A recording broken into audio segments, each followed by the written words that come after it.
Oke, berjumpa lagi dengan saya Syam di kesempatan Fundamental in 60 Second. Untuk data yang pertama, kita punya informasi mengenai Bank Sentral Amerika atau The Fed hari ini libur ya. Nah, jadi kalau misalkan pergerakannya libur, biasanya tidak terlalu berdampak besar terhadap market forex.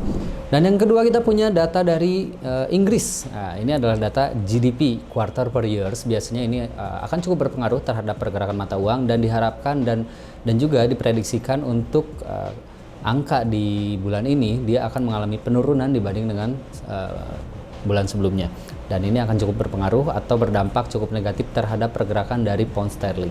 Dan untuk data berikutnya, kita punya data CPI dari Kanada atau CAD ya. Nah, ini data ini ada beragam, ada 3 jenis data CPI yang akan dirilis oleh CAD, oleh bank sentralnya, dan ini diprediksikan akan mengalami penurunan angka daripada yang sebelumnya. Ini tentu saja akan berdampak cukup negatif untuk mata uang CAD atau Canadian Dollars. Dan untuk data selanjutnya, kita punya dari BOJ untuk Outlook Reports Policy-nya, atau ada kebijakan moneter yang akan diberlakukan oleh BOJ. Dan ini juga akan berhubungan dengan tingkat inflasi dan suku bunga yang akan ditetapkan di kuartal yang selanjutnya. Karena seperti yang kita tahu bahwa untuk BOJ sendiri memang ada rencana untuk menaikkan suku bunga. Kemungkinan ini akan berdampak positif terhadap mata uang yen Jepang.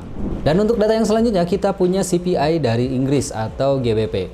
Untuk CPI kali ini diprediksikan akan mengalami penurunan juga dan akan berdampak cukup negatif terhadap pergerakan mata uang sterling atau Great Britannian Pounds.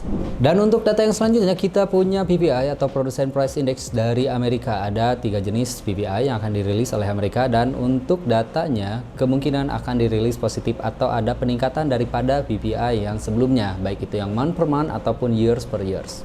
Dan untuk data yang terakhir, kita punya data untuk retail sales dari Amerika. Ini juga diprediksikan akan mengalami kenaikan daripada yang sebelumnya, yang mana biasanya untuk kenaikan angka retail ini akan berhubungan dengan tingkat inflasi dan perkembangan untuk perekonomian di Amerika untuk kuartal atau 1 bulan ke belakang.